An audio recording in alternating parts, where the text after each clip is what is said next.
Edgar Raymond Batte, and I go by the byline of Edgar Batte. I'm a journalist with Daily Monitor newspaper. I contribute to our sister newspaper called the East African. All of these are under the Nation Media Group, and I'm a self-taught photographer as well. I've been practicing for a number of years, and I could say I can be referred to as a seasoned journalist. To say that there is an area in the arts that I've not covered. I've cut out myself as a general and open-minded journalist who comfortably and freely covers theater, covers concerts. I go for to the art galleries. I can do reviews on books. So I would say that I've stretched myself out to be able to cover a multiplicity of art forms.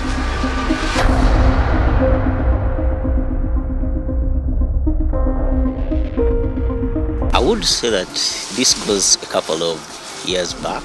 I remember a time when I was a child, and our father, I think, interested us in reading in a way, because he would bring home the World Almanac, the Leadership magazine by the Catholic Church, and novels. So the novels might have been meant for my sisters, but because I was close to my sisters, I ended up reading them. So in that way of reading, I found myself wanting to also share thoughts through writing. So at school, I became a very good English student, and one of my teachers, Mr. Angelo Yasaba at Twegumye Preparatory School, Kaboja, I think picked interest in me and made sure that I never got bad grades in English. And here we are, still telling stories.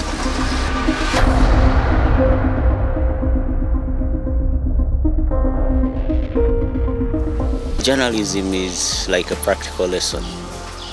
There is no way I can report about theater unless I sit in theater and I watch a play. If I love music, I'd want to go out to the concerts, enjoy it, appreciate and immerse myself in what is being delivered on stage and off stage. So I would encourage them to go out there and take interest and passion in watching the arts, enjoying the arts, and getting to know the people behind the arts.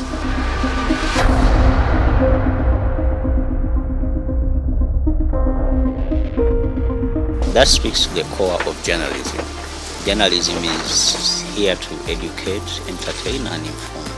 So when I go to an event, for instance, and I'm covering the concert of Maddox Sematimba Semanda, I'll tell you who he is, but beyond that, I'll use my style as a writer to make sure that I tell you his delivery of the arts. He likes hopping like a Rastaman on stage, you know. So in his delivery of this beautiful music, it also appeals to him inside, and you can see the delivery in his performance. So you make sure that you draw a balance between informing, entertaining, and educating, because this music is there to deliver a certain message, be it love, be it education.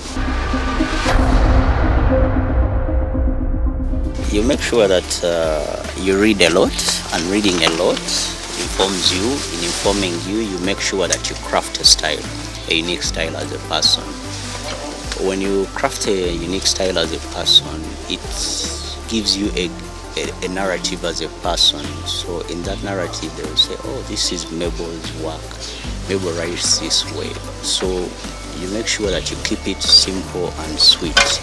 You deliver your message very well, but you don't, as you do this, you deliver your style of writing. Yes.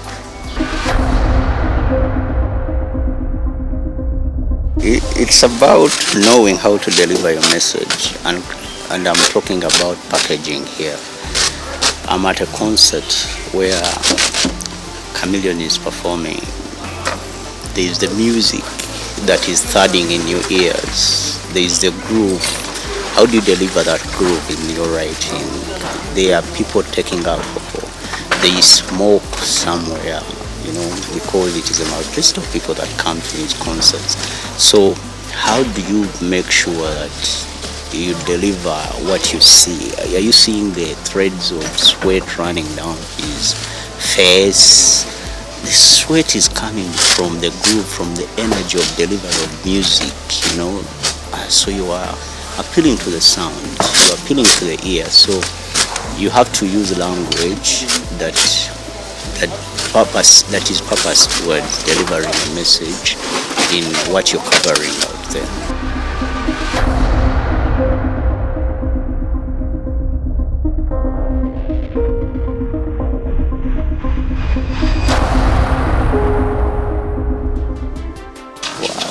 I think the 2011 Kayunga riots, which were mad with a lot of violence, people died, and then I met this guy who was killed on the street, and blood was flowing out of his head, and he lay there dead. The putrid smell of blood was there, the stench of blood. It was appealing to an inner part of a person emotionally, because this is a guy who could have started his day on a very innocent note, and then it was just a 200 word story that seemed to speak more than many other bigger stories that had been written that day. Yes, so for me, delivering those 200 words and being appreciated by my editor, Daniel Kalinachi, for that small story, felt that I had delivered, because this is a person who also taught me news reporting at university.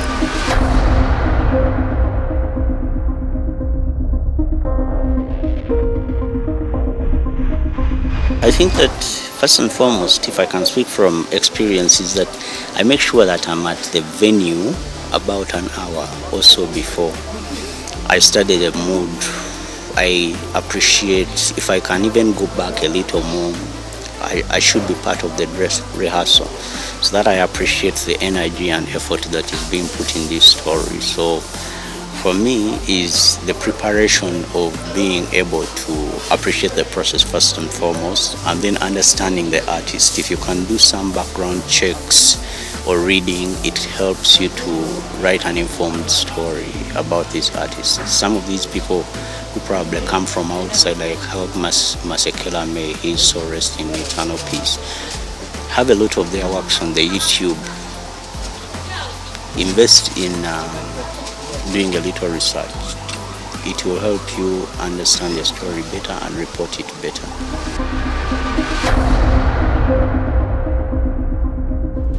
The news, to ask a feature writer what makes news, is funny, because the feature writer puts out a colorful writing out of what is making news. I would explain more what has made news. Of course, putting in mind the things that make news, what is going to break news in our society here. If a musician overnight becomes a political figure, and for me, I want to take the narrative from the fact that he has an artistic appreciation of things. I want to make sure that I build on that peg of news to explain the news. So for me, I'm given the chance as a feature writer to explain the news. Yes, so I wouldn't tell you that the news is made, but for me, I explain it better.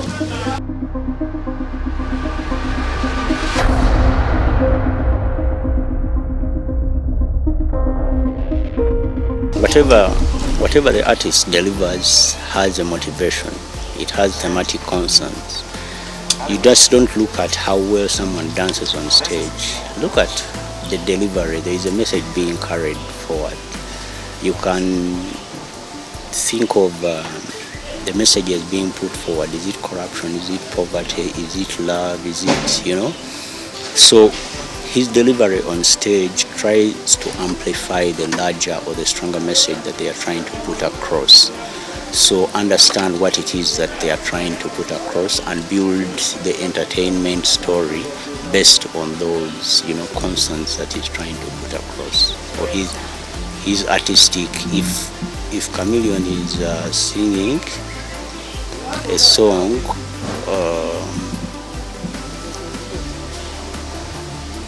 is singing a song like Shida za Dunia, it is artistically entertaining to the eye. It has a nice sound and stuff. You might be able to dancing just along. But when you listen to it, it's talking about the problems of the world. Shida za Dunia. So that is, I go back to what you said. How do you write, entertain and inform at the same time?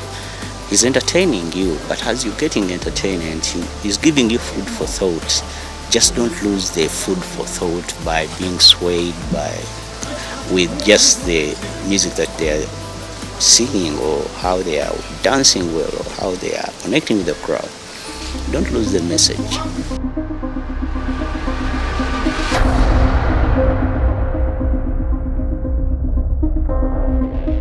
As a travel writer, I write about my experiences. As a lifestyle reporter or any journalist, I make sure that I divorce myself from the story. I am a journalist who does my work on behalf of the public. So what is it in for the public to know of whatever that I'm doing as a journalist? So I have my interest, but what is the bigger message that I'm trying to deliver, or that I ought to deliver? That is the most important bit.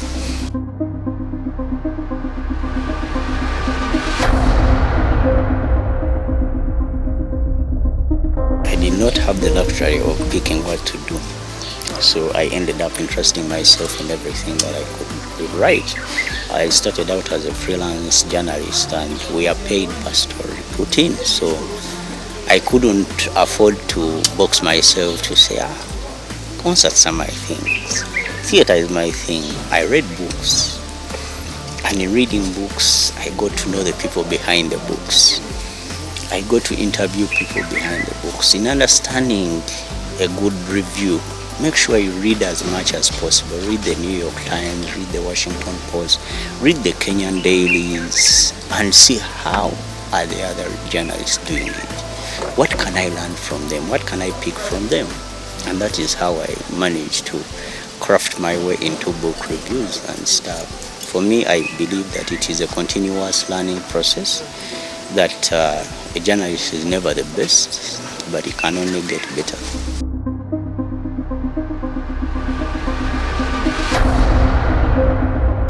I'll tell you a story. I am a recipient of Uganda National Journalism Award for Best Sports Writer. I'm not a sports writer, so people believe. I wrote this one story and it won me that award. The story got so interesting for me that I handed the editor 7,000 words for a story that was meant to be 1,800 words.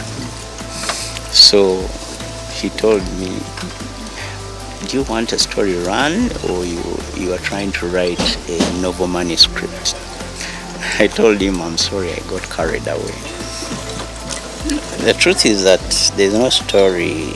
You can tell a story in even 100 words. It's just like feeding on meat. You keep cutting the fat away. You keep taking away until you get the lean meat. Keep condensing and getting the most important bits and details.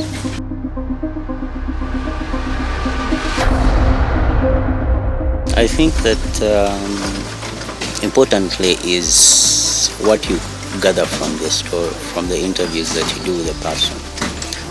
It is the interviews that you do and the information you collect that will determine or dictate the structure of the story, because you will know the most important bits and put them on the top, and then come to explain them in the body without losing the 5 W's and the so what.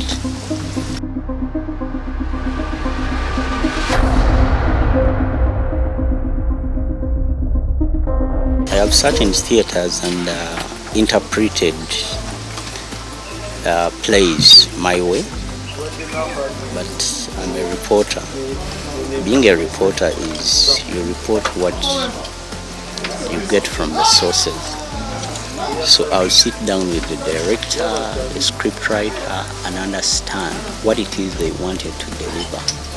I have my ideas, but when you get their side of the story, it helps you put and fuse together the ideas and write something informed. There are people who don't do that. They say, for me, I've perceived the story this way, let me write it out. They end up writing very strong biases and misrepresenting the concerns of the play.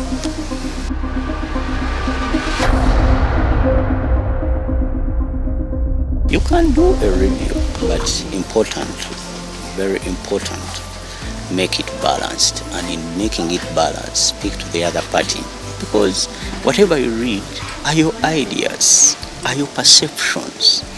Yes, they can only be your perception until you get a person who has read that book before, get the author.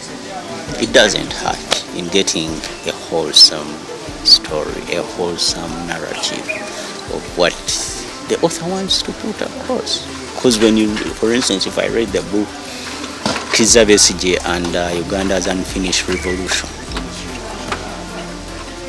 on top of my mind, this is a political book. But when you get to read the insides, the detail of it, it's an interesting book that tells you about the person that is Besigye, the detail about Nyima, what's the making of Besigye, the person, the man, the politician, the medic, the lover boy.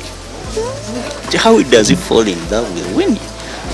These are details that you get in this book, but when you look at it from the cover, do not judge a book by its cover.